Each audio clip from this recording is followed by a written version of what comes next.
Jadi hari ini kita belajar tentang distribusi Q kuadrat atau Chi square. Nah, kalau bahasa Indonesia Q kuadrat, kalau bahasa Inggrisnya Chi square, terserah mau pakai kata yang mana, gitu ya. Nah, yang kita bahas nanti sifat-sifatnya dan cara membaca tabelnya. Sebelumnya kita udah bahas tentang uji T sama uji apa yang satunya lagi itu, uji Z dulu ya, kurva Z dan kurva T atau uji Z dan uji T atau tabel Z dan tabel T ini udah kita bahas. Nah, sekarang kita masuk ke tabel distribusi Q kuadrat atau Chi square. Nah, ini sama aja ya, jadi boleh bacanya yang mana. Ini fungsinya, kalau kita bahas sifat-sifat kurva Q kuadrat. Nah, sifat-sifat kurva Q kuadrat ini agak berbeda dengan Z dan T. Apa aja sifat-sifatnya? Yang pertama, grafik kurva berada di kuadran 1 bidang kartesius. Kuadran 1, jadi kalau kita punya bidang kartesius, ini kuadran 1, kuadran 2, kuadran 3, dan kuadran 4. Nah, kuadran 1 tuh yang ada di sini, di positif gitu ya. Jadi kanannya positif, ke atasnya positif gitu. Jadi nilainya selalu positif. Ini kan tengah-tengah kan 0 kan. Itu namanya kuadran 1 bidang kartesius. Terus, jadi kurvanya nanti cuma ada di kuadran 1. Yang kedua, sifat yang kedua, kurvanya nggak simetris lagi. Masih ingat kalau Z dan T itu kan hampir mirip ya kurvanya, gitu kan. Dan dia simetris, kanan kiri simetris. Nah, kalau si Chi square atau Q kuadrat ini, dia kurvanya nggak simetris. Jadi miring ke kanan, atau disebut juga kurva positif. Kemiringannya makin berkurang jika DK-nya makin. DK itu derajat kebebasan ya, sama seperti yang di uji T kemarin ada namanya derajat kebebasan. Terus ujung kurva sebelah kanan mendekati sumbu X asimtot datar. Jadi kayak kemarin itu kurvanya yang kanan nanti dia mendekati aja, dia nggak boleh sampai memotong gini enggak, tapi mendekati saja. Oke. Ya. Nah, jadi kalau digambar seperti apa kurva Q kuadrat itu? Kalau digambar dia itu ada di kuadran 1 kan tadi katanya. Kuadran 1 tuh ya ini 0. Nah, ke kanan. Jadi kalau di bidang kartesius kita gambarnya di sini. Nah gambarnya gini. Ini adalah gambar kurva Q kuadrat. Gambarnya nggak simetris ya. Dia kayak kita nanjaknya agak curam dulu, terus turunnya agak landai. Nah, ini kurva Q square atau Q kuadrat. Ini kurvanya, ingat sekali lagi, untuk Q square kurvanya tidak simetris. Terus ujung kurva kanan, dia mendekati sumbu X-nya. Jadi dia mendekati aja. Mulainya dari 0, kemudian naik, kemudian dia agak turun landai, dan dia mendekati kurva sumbu X-nya. Nah, luas seluruh kurva di bawah, luas seluruh daerah di bawah kurva itu 1. Jadi sama ya, seperti kurva yang lainnya, luas di bawah, kalau saya arsir semuanya, nah luas daerah di bawah kurva itu 1. Oke, jadi itu beda dengan kurva T dan Z yang minggu lalu kita bahas. Jadi ini kurva Chi square, dia bentuknya tidak simetris, gitu ya, miring ke kanan. Dia naik dulu, baru dia turunnya agak landai. Oke. Nah, oke, luas daerah. Nah, sekarang bagaimana cara membaca tabelnya? Tabel distribusi Chi square atau Q kuadrat. Oke, cara membaca tabel Chi square ini mirip dengan uji T, cara baca tabelnya. Jadi tabel yang di kiri itu, di sebelah kiri kolom pertama ke bawah itu ada DF. DF itu DK ya, DK atau DF sama aja. Atau namanya derajat kebebasan. Jadi sama aja, mau DK mau DF sama aja gitu ya. Jadi ke bawah itu DK-nya, DF-nya. Nah, yang di bawah sini, ini ada titik. Nah, ingat titik itu artinya 0, jadi kalau titik Chi square titik 005 artinya apa? artinya adalah chi-square luas daerahnya yang mana, yang di kiri ya. Ingat ini dia yang di kiri. Nah, nanti yang kita cari adalah batasnya ini. Jadi yang ada di tabel adalah batas ini tuh ada di angka berapa. Jadi mirip seperti kurva T. Jadi kalau di T itu kan kita nyari batasnya itu dia ada di angka berapa. Gitu ya. Nah, jadi yang ada di, saya ulangi, yang ada di kiri tadi ini adalah derajat kebebasan, yang ada di baris pertama ini adalah luas daerah yang diarsir sebelah kiri. Sebelah kiri. Sebelah kiri. Nah, jadi sebelah kiri itu yang ini ya. Oke. Dan perhatikan kalau ada titik seperti ini itu artinya 0, jangan lupa 0, nah berarti kalau chi-square titik 005 artinya chi-square 0,005 gitu ya. Jadi jangan kebanyakan nolnya atau jangan kurang nolnya. Kalau ini berarti apa? Titik 0,5 berarti chi-square 0,05. Nah, ini adalah luas yang di bawah ini adalah luas-luas daerah di sebelah kirinya. Ingat di sebelah kirinya. Nah, contoh yang ini. Misalkan diketahui DK-nya ini, DK-nya di sini bisa ditulis. Jadi sama bacanya, peluang chi-square dengan DK-nya berapa gitu ya. Nah, ini yang kita cari nilainya berapa di sini. Nah, ini sama dengan luas daerahnya berapa. Kalau kemarin di Z kan, ini yang kita cari kan peluangnya atau luas daerahnya. Kalau di chi-square sama kayak di T. Jadi kita nyarinya di sini adalah nilai chi-square-nya. Di sini luas daerahnya diketahui. Ya, luas daerah di sebelah kiri. Oke. Nah, misalkan DK-nya itu 20. Terus luas daerahnya itu adalah 0,95. Nah, berarti yang kita cari DK ke bawah 20. DK ke bawah 20. Ini ya, ke bawah 20. Kita tandain dulu. Kemudian peluangnya luas daerahnya 0,95. Nah, 0,95 itu yang mana? 0,95 itu yang mana? Hati-hati jangan sampai ketukar. 0,95 berarti yang ini ya, titik 95. Berarti ini 0,95. Oke, kita cari pertemuannya. Ketemunya di angka berapa? Oke, ketemunya di angka 31, koma, ini semua koma ya, 31,410. Ya, jadi batas ini adalah 31,410.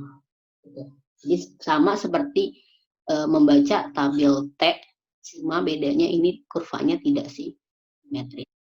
Gitu. Oke, contoh lagi, misalkan gambarnya seperti ini.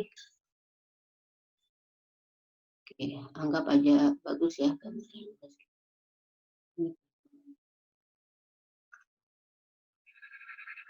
Oke, saya ulangi aja. Ya, misalkan gambarnya gini. Oke. Nah, diketahui misalkan DK-nya 10. Kemudian luas daerah yang di sebelah kiri, oh saya maunya kecil aja nih, luas daerah yang di sebelah kirinya. Luas yang diarsirnya itu, saya maunya misalkan 0,005. Ini jadi luas yang diarsir kan, kalau 0,005 kan kecil ya, berarti yang diarsir sedikit aja. Cari batasnya ini antara yang diarsir sama yang nggak diarsir, di sini nilainya berapa? Chi-square-nya ini. Nah, kita carinya gimana? Cari ke bawah DK-nya 10, luas yang diarsir 0,005. Kita tinggal tarik aja. Angkanya 2,156. Berarti ini adalah 2,156. Jadi hampir mirip sama T ya, gampang. Oke. Cuman kalau ini nggak ada dua sisi atau dua tail gitu ya, karena dia buntutnya cuma ada satu ujungnya. Kalau T kan kemarin ada yang satu sisi, ada yang dua sisi, ada yang one tail, ada yang two tail gitu. Kalau di chi-square nggak ada. Nah, contoh soal, mana ini contoh soal? Oke, dari tabel dapat dilihat bahwa titik kritis untuk P itu peluangnya luas daerah, P 0,95, V itu DK, ingat V itu simbol DK, boleh DK, boleh DF. Jadi kalau luas daerahnya 0,95 dan DK-nya atau DF-nya 14, maka titik kritisnya adalah 23,7. Kalau kita gambar tuh gimana?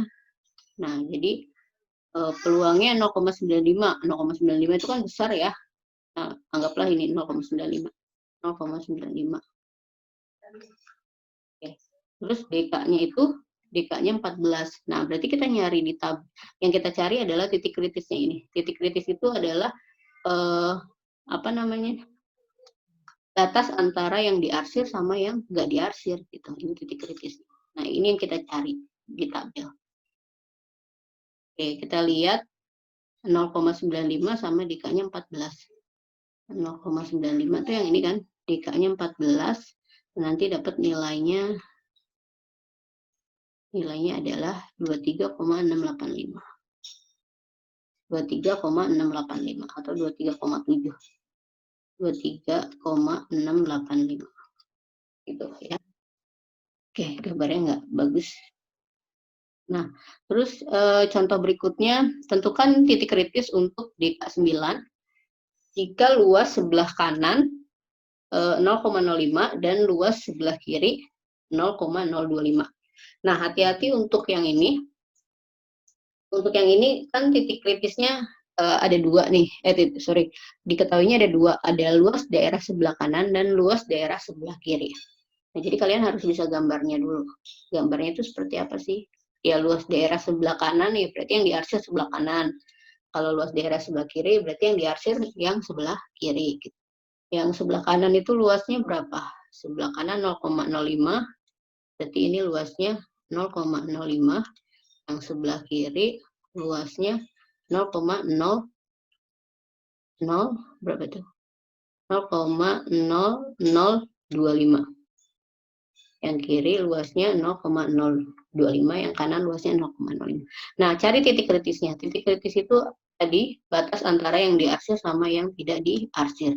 Berarti titik kritis yang pertama, Chi-square yang pertama, yang luas sebelah kirinya 0,025.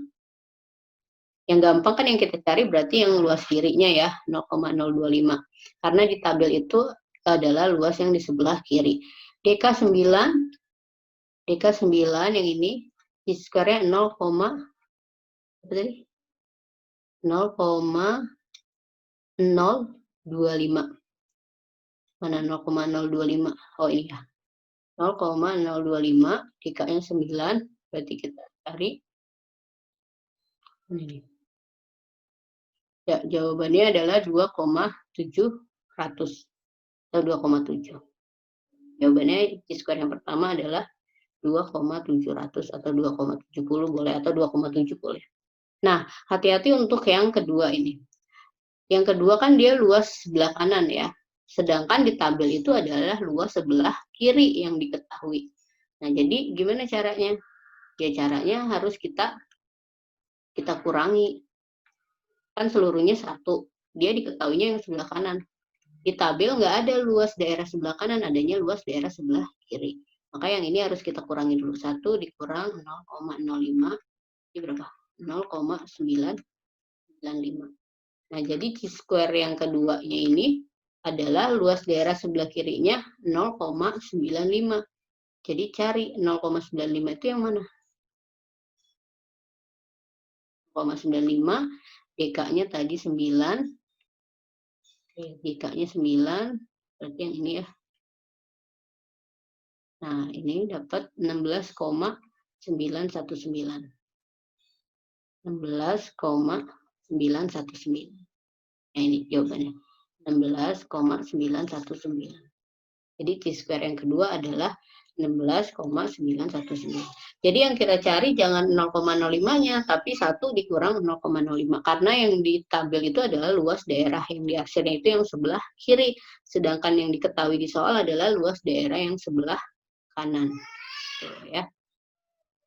Oke, itu tabel G-square, satu lagi sedikit lagi. Nah, tabel F. Nah, yang terakhir tabel F. Tabel F itu, jadi dia di kurvanya itu, dia mirip-mirip sama G-square. Bentuknya mirip ya sama G-square. Ya, bentuknya mirip sama G-square. Sifatnya nggak dibahas ya di sini sifat-sifat tabel F. Jadi dia kurvanya itu mirip sama G-square. Nah, sama kan? Dia ada di kuadran 1, terus apa namanya miring ke kanan, kemudian landai pas di ujung kanannya ini. Nah, untuk F itu luas daerahnya cuma ada satu. Jadi F itu luas daerahnya biasanya cuma yang ini yang diketahui, yang 0,95 atau 995 gitu. Kalau nggak salah 0,95 deh. Ini nanti dicek lagi di sumber yang lain, tapi setahu saya luas daerahnya yang biasanya diketahui itu cuman ada yang 0,95 gitu, atau luas daerah yang kecilnya ini 0,05. Jadi luas daerahnya kalau kalau untuk si F apa namanya luas daerahnya udah cuma satu aja. Ada sih yang lain, cuman dia harus cari lagi tabelnya dan tabelnya itu jarang. Yang ada cuma luas daerah yang sebelah kirinya itu adalah 0,95. Setahu saya sih 95. Nggak tahu di sini dia 995 ditulisnya. Nanti dicek lagi ya. Nah, jadi eh, kalau di F itu gampang. Dia cuma ada satu daerah aja. 0, misalkan di sini 0,995. Jadi luas daerahnya itu cuma ada satu. Satu tabel itu untuk, nah satu tabel itu hanya untuk satu luas daerah. Jadi nggak banyak luas daerahnya. Hanya untuk luas daerah yang 0,95. Nanti dicek 0,95 atau 995 gitu ya. Nah, terus yang ada di tabelnya apa aja? Yang ada di tabelnya cuma ada dua informasi, yaitu denominator degree of freedom. Jadi derajat kebebasan yang pertama, jadi ada DK1, ada DK2 gitu. Jadi ada dua derajat kebebasannya. Ada yang ke bawah, ada yang ke kanan. Ada yang kolom di kolom pertama ini, ada yang di baris pertama. Jadi cuma ada dua DK. Nah, misalnya di sini misalkan luas daerahnya 0,95 dengan DK. DK yang pertama itu DK satunya itu 9, DK 2-nya itu 19. Ya udah jadi tinggal cari aja. Yang pertama DK-nya misalnya 9, berarti ini 9. Cari yang ke kanannya 19. Nah, kebetulan sini nggak sampai 19 ya kepotong. Jadi nanti dicek. Cari kurva yang lain bisa di-download gitu ya. Oke, misalkan DK-nya 10, DK satunya 10, DK 2-nya 5. Nah, nanti dia dapatnya berapa angkanya? Oh, dapatnya 6,87. Jadi sekali lagi untuk tabel F itu gampang. Tabel F itu cuma ada satu luas daerah 0,95. Itu luas daerah yang diarsir sebelah kiri. Nah, yang kita cari adalah nilai F-nya ini. Titik kritis si F-nya ini. Nah, titik kritis F-nya ini, cara membacanya cukup mencari nilai DK1-nya berapa, DK2-nya berapa. DK1-nya nanti diketahui. Misalkan tadi DK1-nya 9, DK2-nya 5. Ya udah cari pertemuan antara 9 dan 5. DK1 itu yang ini, yang ke bawah, DK2 itu yang ke samping. Jadi tinggal cari 9 berapa, 5 berapa, nanti jawabannya pertemuannya itu, titik pertemuannya itu adalah titik kritisnya itu. Tuh. Itu untuk F. Jadi F itu nggak terlalu banyak mikirin luas daerah. Jadi yang ada di tabel itu cuma derajat kebebasan 1 dan derajat kebebasan 2, atau denominator degree of freedom sama numerator degree of freedom gitu. Jadi cuma ada DK1, DK2. Nah, DK1, DK2-nya itu biasanya diketahui di soal gitu ya. Untuk luas daerah yang lain gimana misalkan? Nah, untuk luas daerah yang lain ya harus cari tabel yang lainnya gitu. Atau ada cara yang lainnya sebenarnya, rumus yang lainnya, tapi nggak saya bahas di sini. Yang saya bahas luas daerah yang ini aja, 0,95. Atau misalnya kalau kita mau cari, misalnya ada nggak ya? sorry, tabel uji. Nah, ini tabel UJF, misalkan pilih aja satu, kita lihat yang mana ya. Oke, yang ini.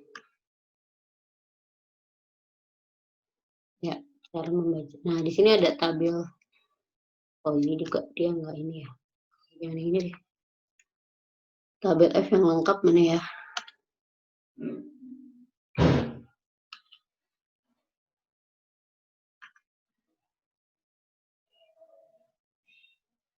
Oke, nah misalnya tabel F-nya yang ini nih.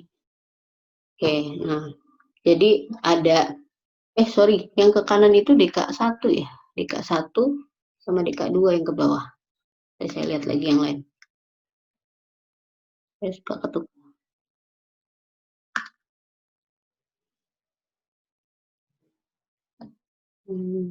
Oh iya. Oke, sorry. Saya ralat, ada kesalahan. DK1 itu yang atas. Ini DK1, ini DK2, ketukar ya. Ketukar. DK1 yang atas, DK2 yang bawah. Jadi misalkan DK1-nya 9, nah ini jangan sampai ya, nanti kalau ketukar salah jadinya ya. DK1-nya 9, DK1 berarti yang baris pertama itu DK1, misalkan 9, DK2-nya 5. Nah, DK2-nya ini ke bawah. Jadi pertemuannya itu adalah titik kritisnya. Ya. Oke, kita lihat lagi di tabel yang lain, di sumber yang lain.